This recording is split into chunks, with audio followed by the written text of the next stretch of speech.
And welcome everybody to another episode of the Sell More Book Show, episode 541. I'm Brian Cohen from Best Page Forward, joined by Skye Warren, the writer of Filthy Romance, who is greatly successful, also the founder of Romance Author Mastermind, aka RAM. Skye, how you doing? Good, Brian. Thank you so much for having me. And also, I just realized what that sound was. I don't think we're going to catch it on tape, but they're taking away a giant dumpster. That's what the sound is. Oh, nice. That's the dumpster sound. The dumpster sound. Yeah. Well, that's always the fun thing about recording these. We don't always do a ton of editing. And so it's like, if an interesting Foley sound makes it into our life, that's okay. It's more real. There it is again. But yeah, we just had to replace our roof because we had a hurricane. So they've been, they've been doing their thing. Well, I'm so glad you're here. I'm so glad that you have a new roof and that it is not a roof with a hole in it or anything. Much better that way. Yeah. Oh my goodness. Oh my goodness. Well, look, you're in the thick of things. I have an event coming up in a couple months. You have an event coming up in a couple months. First RAM in a couple years. How do you feel? I mean, this event is highly touted amongst the romance community. Is it scary that it's coming back, or how do you feel about it? I'm so grateful. I think that, the event is really great because everyone brings the energy. And I'm really just a person who books the hotel space. That's kind of my function there. Yep. And so I'm really grateful. It is a lot for someone who is an extreme introvert. Mm-hmm. I tell myself every year that by the time we get to it, I'm like, it's not going to happen again, ever. And so I did take a break. In 2023, we didn't have one. And that was very nice, actually. I really needed it. Yeah. So I am kind of excited to be back. If you did it every 2 years, every 3 years, every 4 years, I have a feeling that people would still come. People would still bring the energy. But yeah, I'm sure a lot of people are really, really excited to be back there. It'll be a good time. Yeah. The energy is always incredible. And I'm really excited. We found this quirky boutique hotel that we're trying out this year. And nice. I just stayed there while our roof was getting fixed. It was very fun. So yes, all systems go. So you've tried it out. You got to test it out during the roofing period. Yes. That is awesome. So we're here in 2024. You last had a RAM in 2022. Do you feel like, this is all going to be here's the new stuff. Now we're talking Shopify. Now we're talking TikTok Shop. Is it going to be this burst of new stuff, do you think? Or do you feel like there will still be well, here's the tried and true. Don't forget this. What do you feel like the focus is going to end up being? What will people walk away from it with? There's going to be a lot of direct sales conversations. And that makes complete sense because it is so incredibly hot right now. Mm-hmm, and I support that fully. I have to be careful because we are a single track event. Therefore, yes. I can't put too much direct sales because then, a lot of people are still KU. In a way, it's kind of funny that direct sales is so hot, but really I look around and so many people are in KU. So it's right. It's just a sign of how big our industry is really, and how many options there are. So what's really interesting is that I've had the opportunity to invite a lot of authors to speak. And I really like to I will bring on people who speak at other events, but I really love tapping someone who hasn't really done a lot of speaking. And I'm just kind of because I think that their voice needs to be added. That's, where I'm coming from with that. They obviously have value to share and it hasn't really sort of been, mixed into the group yet. And they'll kind of often say okay, I'm willing to do it. And I'm grateful that you asked, but I'm concerned that I don't have anything new to share. And I always just say, my goal about RAM has never been to share what's new. My goal has only been to share what's working now. So sometimes that's going to be something new and sometimes it's going to be something old, and they're both completely as valid. Oh yeah, absolutely. Especially because people tend to undervalue what is working here, but that worked in 2021 because they think, oh, well, that must be, everyone must already be doing that, so it can't be valuable anymore. Right. People definitely think things are tapped out before they are, just sort of Mm-hmm. universally. I Mm-hmm. also think, especially the bigger you get, the more a tweak can be like a 5-figure gain. You know what I mean? Right. Oh, So, absolutely. yeah. No, that's great. No, I'm excited. Where can people find out about it? Is it, I feel like I remembered the website, but now I can't Yeah, remember. it's just romanceauthormastermind.com. And we are sold out for this year, but if you get on the wait list for a future year, then we would obviously let you know. Awesome. Very good stuff. Speaking of events, I'll do a little read here. Author Nation, the event coming up in November, is having a contest. If you want a chance to win an all expenses paid trip to Author Nation, you can join the event's regional storytelling showdowns known as Story Wars. To register, you can click the link in our show notes with it, which is authornation.live/Story Wars entry. We've also got openings coming up in my group coaching program known as Pathfinders. If you're a 5-figure author looking to scale to 6, email me at brian@sellingforauthors.com with the subject line scale to 6. Skye, we usually have these questions of the week, and nobody ended up responding to this one, so I'm just going to ask you. Have you ever tried either your hand at PR, tried to do PR yourself, or worked with a company that did PR for your books? It's so funny that you didn't have anyone. I mean, presumably that means that they didn't really have experience with it. Possibly. I haven't done PR for others or worked in a company or anything, but I have had full-time PR for many years with multiple companies. I also will book PR-ish things on a part-time basis with other people at the same time. Mm-hmm. I like to say that I'm like a PR player. I think there's a way that you can get too much, like you already kind of know everything the person has done. You've already reached all the people that they can reach. And I think that, out of like sort of loyalty, we're kind of like, let's just stay forever. And I do understand that. But ultimately, but I've been with Nina a long time. She's at Valentine PR. She is one of the reasons I think that I am staying with her and I can stay with her is because she's really actively growing and learning and trying new things in her business. But yeah, I think the biggest thing that I see from someone who has never had PR, especially like sort of the full-time PR every month type of retainer system, that there is this feeling that because everyone at the PR place usually is pretty successful, that, oh, I could join and be that successful. And they're going to sort of like give me the strategy to do that. And it doesn't really end up being like that. It's more like you reach a level where you sort of need to outsource it. And then at that point, it makes sense. And so that's kind of why it looks that way. Like everyone's really successful, but it usually doesn't completely change the game on its own. Right, it's tough. You're a newer author, you have only a few books out, and you think, oh, well, this person did that. If I do that, I'll have the same results. But usually that's not the case. But then you have this the other side of it that you've mentioned.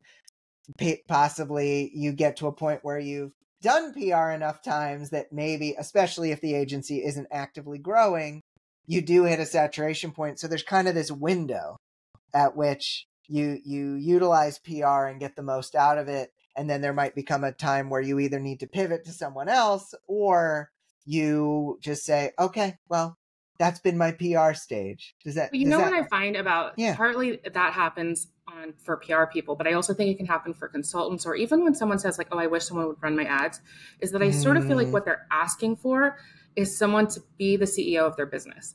And that's something you can never outsource. So like Nina is a tool and she's only going to help me as much as like the questions that I ask her and the things that, I work with her on. Like I still have to drive everything. And that's true. Like if you have someone running your ads, you have to come in and be like, these are the metrics, like these are how we're going to improve, even if they're sort of the platform knowledge person. So yeah, I think a lot of us are afraid to step into that CEO role, but the fact is we're already in it.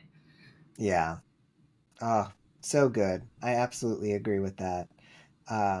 definitely had a few people reach out to me wanting me to be the CEO of their business for sure. But you are absolutely correct. We can't outsource that. Awesome. Well, let's go into the top story of the week. This is super interesting. I'm really excited to pick your brain on it. So this is Amazon in your TikTok. Amazon, quote, Amazon.com Inc. has inked partnerships with TikTok and Pinterest Inc. that lets users buy products from the e-commerce company without leaving the social media apps, end quote, reports Bloomberg's Alicia Clinton. The initial launch is somewhat limited, but it already enables TikTok and Pinterest ads to link directly to products on Amazon without going to Amazon. According to a TikTok press release, when shoppers are ready to purchase, they'll be able to link their TikTok and Amazon accounts through a secure, quick, and easy one-time setup. Once linked, customers will be able to complete their checkout with Amazon without leaving the TikTok app, enabling a faster, more frictionless experience. These features are not author or book specific, and many marketers are speculating that a variety of sellers and products will be supported as testing continues. The published details aren't very specific, but you can learn more from the videos we've linked in our show notes. Guest co-host from last week, Shelby Lee, speculates that this could also someday sync up with purchases with TikTok Shop, allowing for the shop to connect up with Amazon's KDP print fulfillment. That's, of course, all speculation. But man, oh man, that's the biggest pain point for a lot of authors who are considering TikTok Shop. Skye, this is early days, right? It's just synced up with the ads. We don't know if it's going to just be a beta that never ends up getting off the ground. So this is a lot of speculation. But when you heard about this, what thoughts did you have?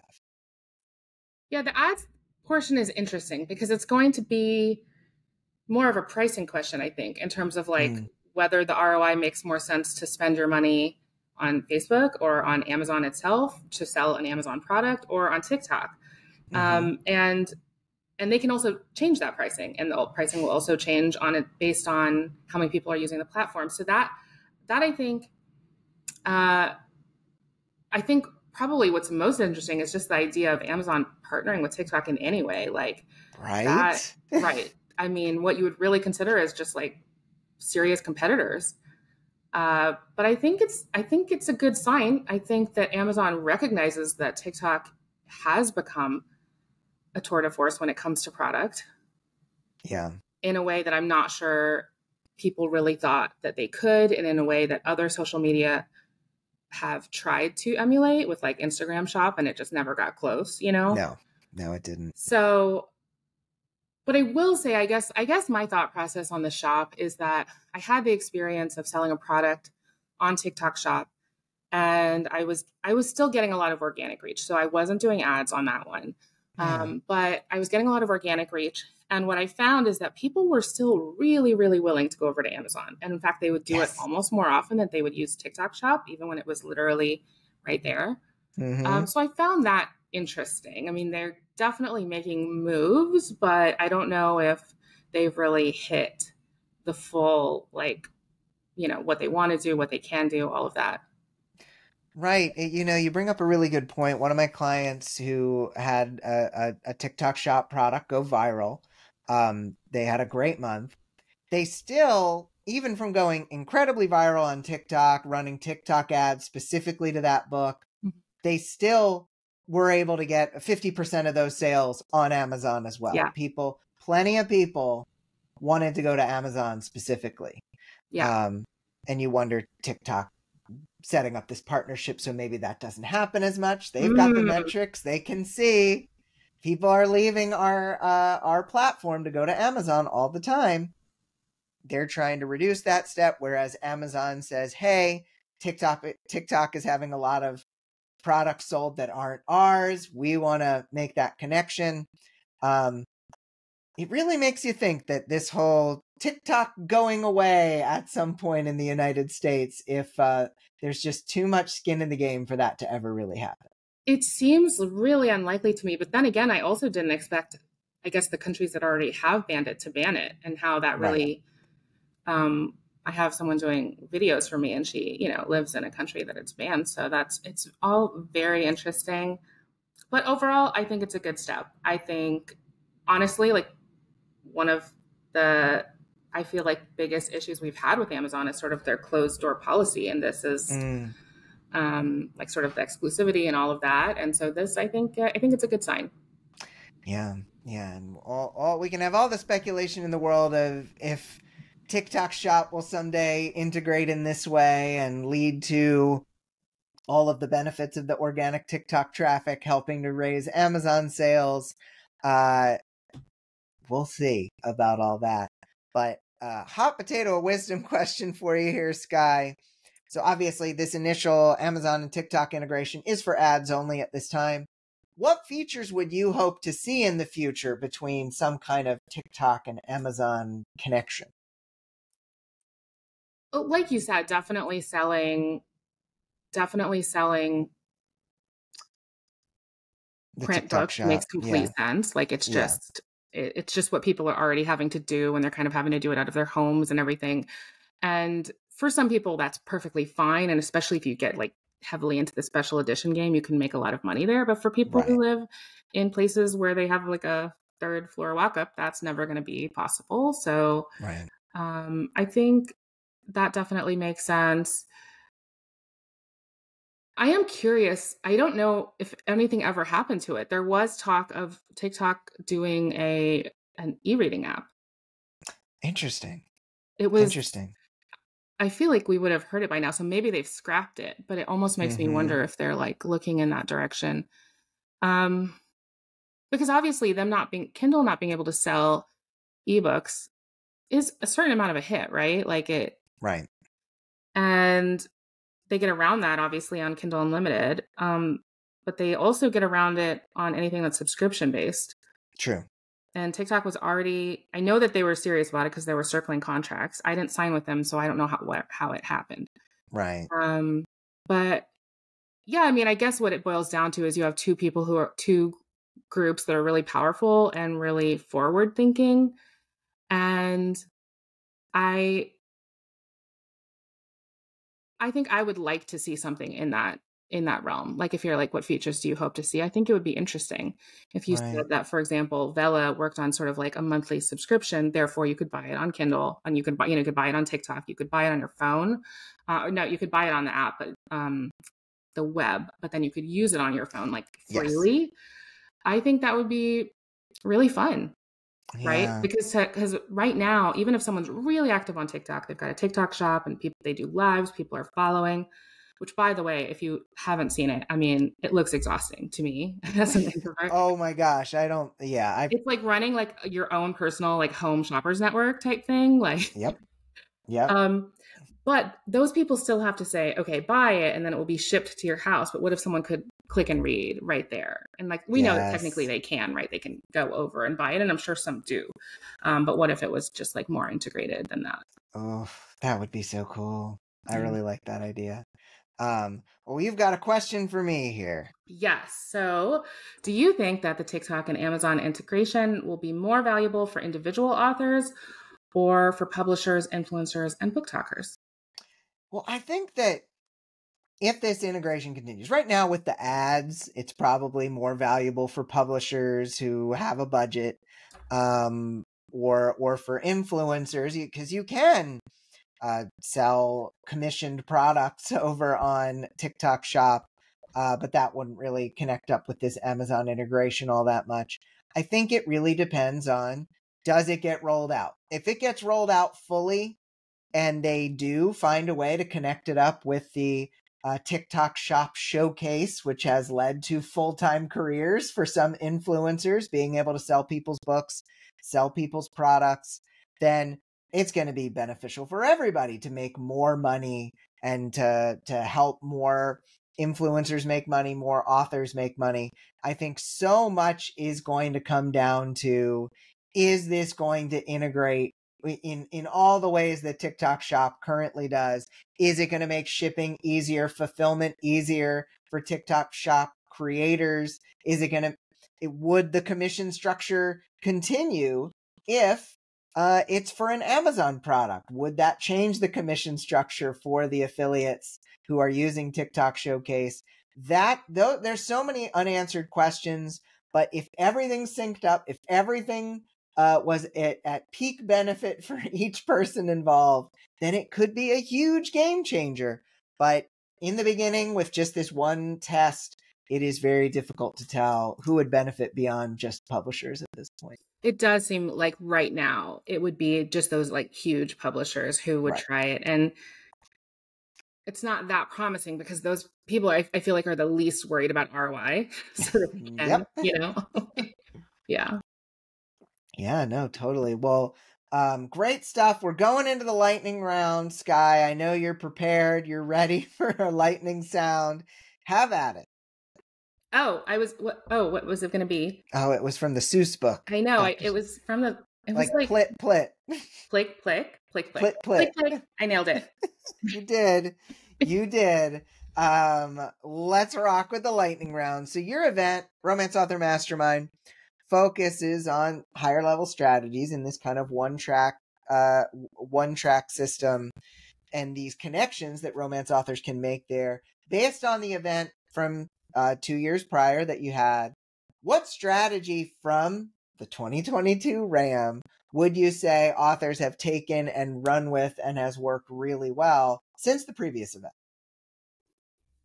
Yeah, we had I would say on the whole, TikTok was a huge trend in the 2022 event. Mm-hmm. And people have definitely taken that and run with it.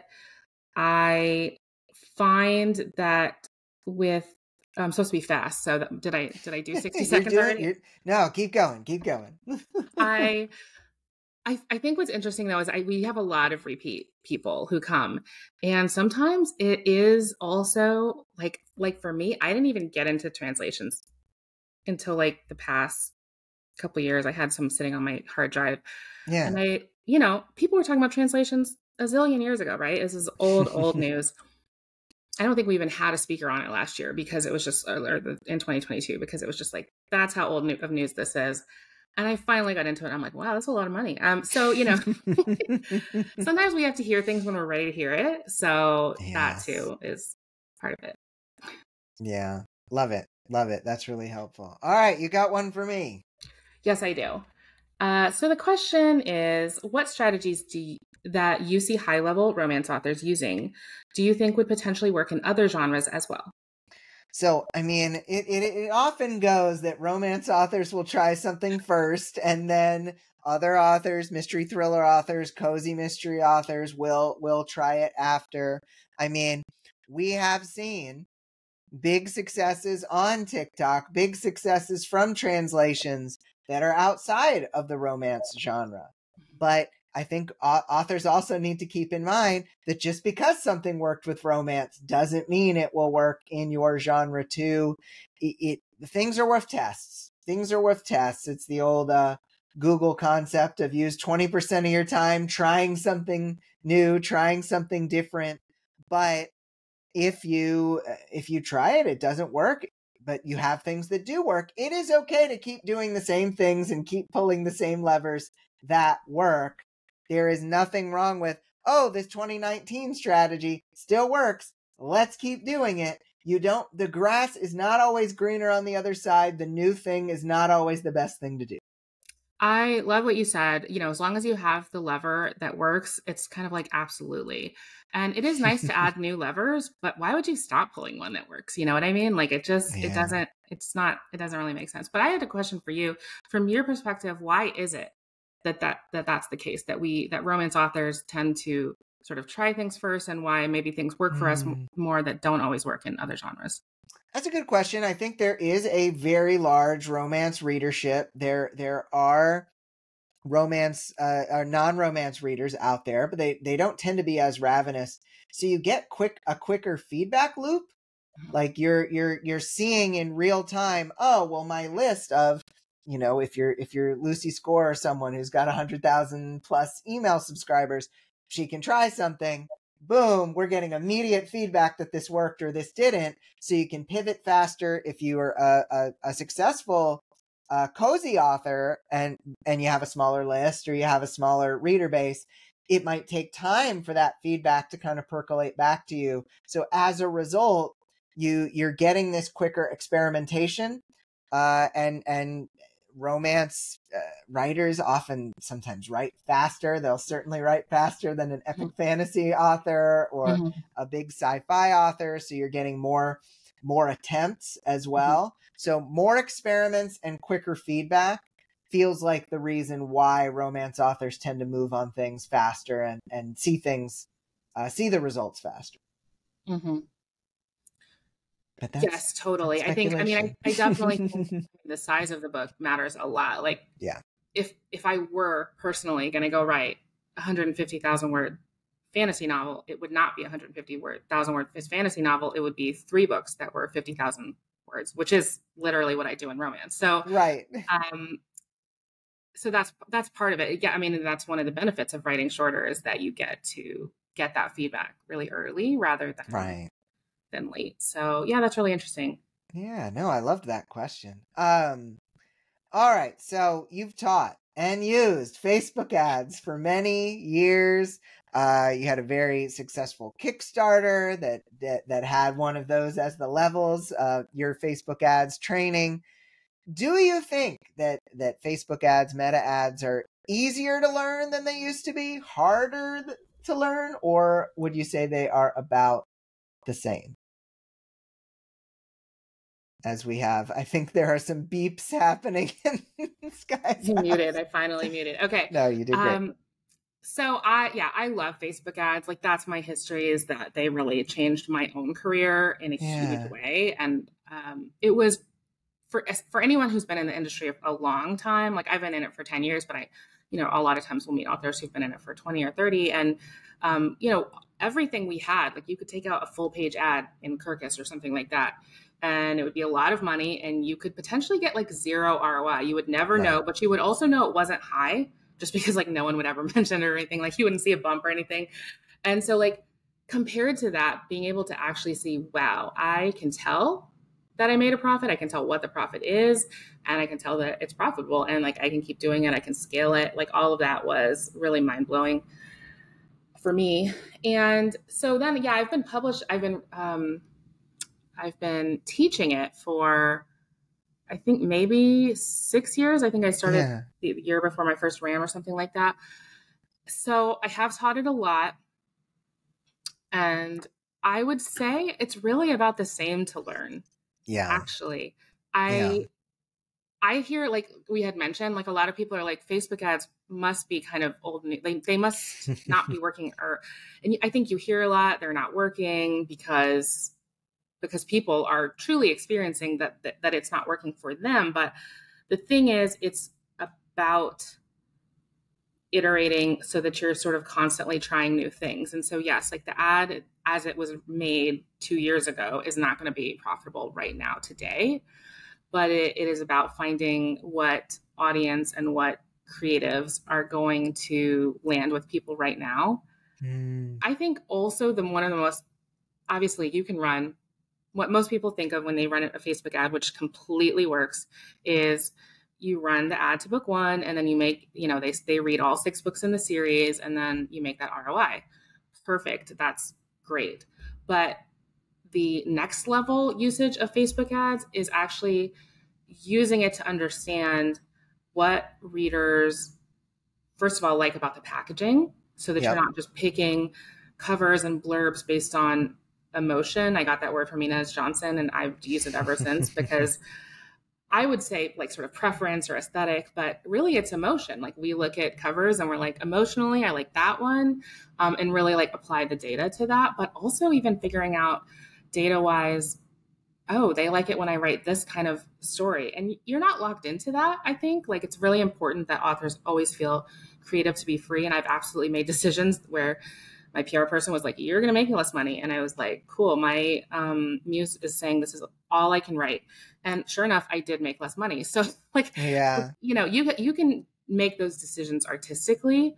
But I also think what's really valuable about using any kind of ads, but Facebook ads in particular, and looking at data, is to really start to get an idea of like, how much is it going to cost me? Instead of just saying, oh, they might like it a little bit less, but what if they love it? And then you don't actually know how much how much money you're leaving on the table. Also, Yeah. it's about making so much that you can spend time writing a trilogy that you're like, financially, this is not going to be, the most amazing thing for me, but I also don't need it to be. So really, I think Yeah. doing advertising like gives you more creative freedom. It's really interesting because I love that answer. And you've always brought this to the community, this business understanding. A lot of businesses that have been running Facebook ads long before authors and have gotten into it deeply long before authors, they do a lot of testing. They do a lot of this color versus this color. They do a lot of this product feature versus this product feature. And they use that to determine what they're going to sell. And we typically in the author community have not always done that, but those who have and those who are using that mechanism, that use of the Facebook ad platform, they are the ones who are figuring out, oh, well, better not write that. At least that's not a today thing if profitability is going to be the number one focus here. And so I love that answer because it is absolutely the And next it's also level like, usage. I mean, you have a family and I have a family. So it's kind of like we, just sort of taking out that sort of like villainizing of we need money. Like we live in a society that requires money to like do things for our kids. So it's like, okay, it's not evil if I make the choice now to make some money. And then it's also not necessarily morally better if I'm like, oh, I have some extra. I'm going to take some time to write something that's a little more exploratory, a little bit more of a passion project. And yeah, I mean, I think it's kind of like, what I feel like sometimes, especially a lot of authors don't necessarily think about testing it or they sort of haven't conceptualized it, but especially when someone knows about it and they're like, oh, I should, but I'm not doing it. It like reminds me of, and I do this. So I don't do this with Facebook ads, but I do this with like actual doctors. It's Yeah. like when something's a little bit wrong and you're like, I should go see a doctor about that, but you don't because you're just afraid of what they're going to say. You know what I mean? Like you're like putting it off. Not because you don't have like an hour in your day, which is also, by the way, how long it would take to test covers. It's because you're like afraid of what it's going to tell you. But ultimately, like Yeah. living in fear, like health, like anyone who's listening here who's like a health junkie, my family's a health junkie. So they'd be like, this is horrifying. You have to know. And I'm like, yeah, that's how I feel about Facebook ads. Like you just got to know. Then you still get your full decision over like what you want to do about it. If no one pays for the Sell More Book Show, but I feel like you just got your money's worth, everybody. That was really great. Really, really, a really good analogy there. Okay, I think you have a question for me. Yes. So have you ever had a big advertising blunder and what did you learn from it?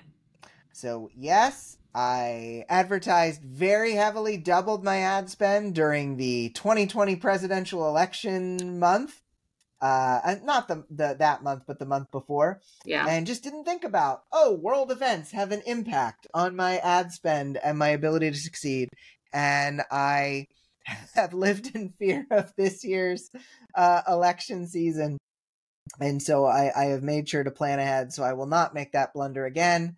I have learned that when the entire world's focus is on one thing, it is difficult to pay for getting their focus onto you.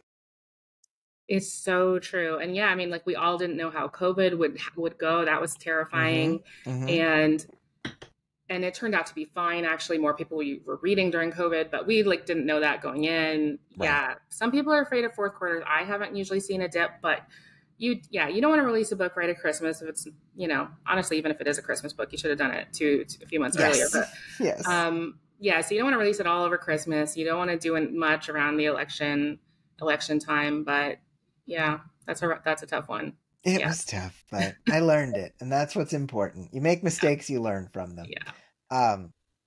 So, last question of the lightning round. We haven't been very lightning-y, but you know what? We've had a lot of value, and so I feel really good about it. At least one author publishing their first book in 2024 will be a full-time success story by 2026. What do you think is the most likely path they'll take to get there? So I think when I first read this, I was kind of like, I know exactly what the answer is. And then as you said it, I was like, I think he wants me to say something else. I don't care what you say. Say what's in your heart, Skye. Like, it's almost okay, but this is what it is for real. It is getting to the place, either from a mindset perspective, with a therapist, or any other way, that you can actually allow yourself to be seen way more than you ever have been seen before. And you will freak out a little bit. Like, that actually is normal. You'll freak out, but then you have calming techniques to bring you back down so you're okay with it instead of turning it off. Because all the time I hear from authors, and anyone can hear from it, like a lot of people will say, oh, it wasn't working, so I turned it off. That actually seems totally reasonable. But I hear from authors all the time that, yeah, ads were working really great. And I'll say, oh, what happened? I don't know. I just got kind of stressed out. I was like, ugh. It was just, I turned them off. I have heard that so many times. And I think it happens in other ways. It happens, you're blowing up on TikTok. You start to see some negative things because you're getting outside of your own readership. And you're like, I'm just going to not post for a while. And boom, you've lost the momentum. And so I call it like having your foot on the brake, but also you're like this like octopus thing that has 1,000,000 feet. So like, you're going to do these things of putting your foot on the gas, which are like writing a book that that has comps that are selling well right now, writing a book that you're passionate about and finding one that does both of those things. And then you're going to ideally reach out to influencers who are going to help you market it. And you're going to learn some ads, and you're going to those are all like the really practical things that I think anyone, can do and find some really nice ROI. But what you're going to also do is be putting your foot on the brake every time you start to because even if you set a goal, like if you're like, my goal is to make $1,000 a day, for example, looking at having seen a lot of people's author graphs, and you've probably seen this too. No one who's making $1,000 a day makes $1,000 a day, right? They make $2,000 and then $1, and both of those are equally as terrifying, right? Like, it's just so like, yeah, like getting comfortable with the terror. And it's, when I say comfortable, I don't mean that you're going to make it go away, because you won't. But just actually being able to say, I'm still safe. I can survive this. I can even thrive in this. Also reaching out with friends who, like other people in the author community who share that same ability, and, sort of like, don't try to say, oh, the grapes are so sour over there anyway, like that's a downer, And so to me, that is going to be the biggest thing in terms of like, if we look now at all of the authors who are going to be huge in 2026, like that's what they're going to master even more than the act of running ads. Oh man. I'm glad he didn't just answer what I wanted to hear. I didn't, there wasn't anything I specifically wanted to hear. I really wanted to hear what you had to answer. I feel like, the next big book, Therapy to Market, we'll get it. We'll get that out there, because I thought that was a really, really great answer. I think that makes all the sense in the world. Awesome. Yeah. All right. So I forgot to mention this, Skye, but we do have a question of the week. We usually ask our audience. It can be really about anything. Obviously, we've talked about the TikTok Amazon integration. We've talked about like this success story idea. We've talked about higher level strategies. Even if you just gave me a subject, I can run with the question on it if you don't want to come up with something on the fly. But what would you want to hear about from our listeners? Even just generally. I mean, my brain came up with a question, but I was like, that's too basic. That's like, that's okay. Basic. I just really want to know, maybe you can help me make it more specific, but I guess I'm really curious about is like what they see as their biggest struggle. Like, I'm sorry, I know that's so basic, but like, no, that's okay. We honestly, that's a question we haven't asked in quite some time. Yay. So I think that's a good one. Yeah. What would you say is your number one struggle as an author right now? I think that's great. Awesome. Good work, Skye. You can answer the question of the week, folks, over at the Sell More Book Show After Party Facebook group or sellmorebookshow.com website.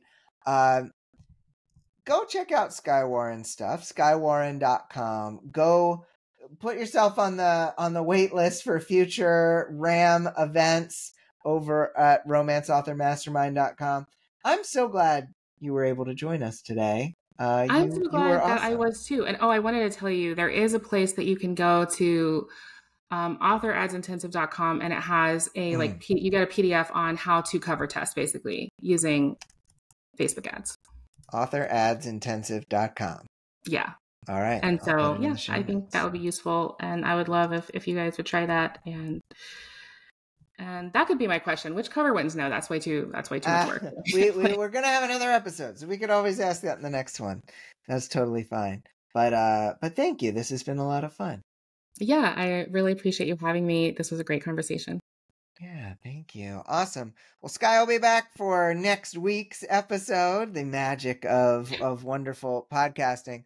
But for Skye, I'm Brian. I hope you have a great week of book selling, everybody. And we'll be back next week for episode 542. Bye. Bye.